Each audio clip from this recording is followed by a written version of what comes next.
Einstein's hero. In the 19th century, there lived a brilliant scientist that changed the way we see the world. He was responsible for explaining the forces behind the radio in your car, the magnets on your fridge, the heat on a warm summer day, how glaciers move, and the charge on a battery. He helped to explain the rings moving around the planet Saturn. This man gave Albert Einstein the tools he needed to bring physics forward.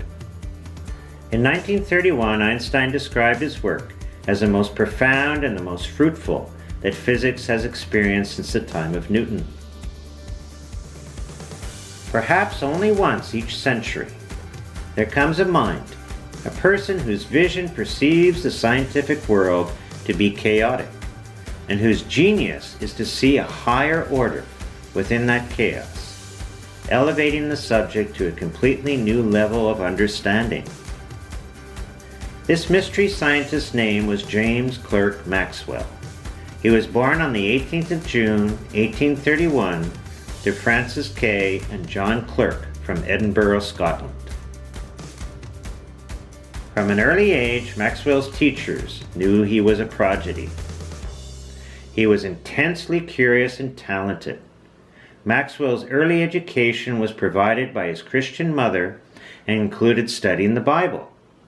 At the age of 14, he made his first contribution to mathematics in the study of oval curves, and actually published a paper on the topic. As one Cambridge friend recalled, Maxwell was acquainted with every subject upon which the conversation turned. I never met a man like him. I do believe that there is not a single subject on which he cannot talk, and talk well too, displaying always the most curious and out-of-the-way information. Maxwell married Catherine Mary Dewar when he was 27 years of age, but they had no children. For more than half of his relatively short life, he held a prominent position in the foremost rank of scientists, usually as a college professor. Maxwell's list of discoveries is long and impressive. He played a key role in the development of statistical mechanics, paving the way for the development of quantum mechanics. He did pioneering work on the theory of color and color perception. This interest led to the first color photograph in 1861.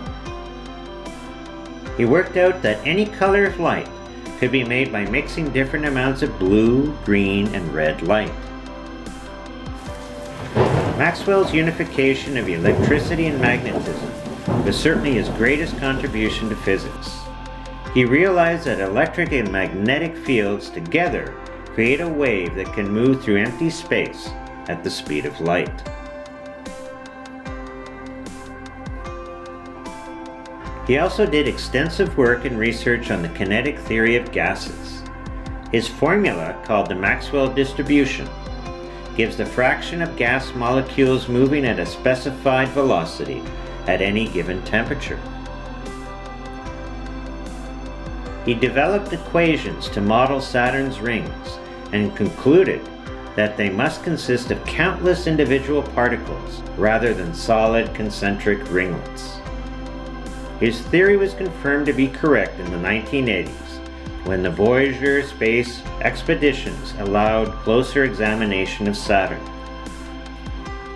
Maxwell became interested in glaciers and introduced into physics, engineering, and glaciology a far-reaching new concept known as relaxation time.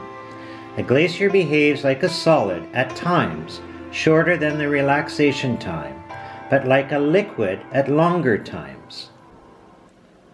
Maxwell's scientific contributions have had dramatic effects on the future course of physics, notably the quest to unify all of nature's fundamental forces. Sadly, Maxwell died of cancer in 1879.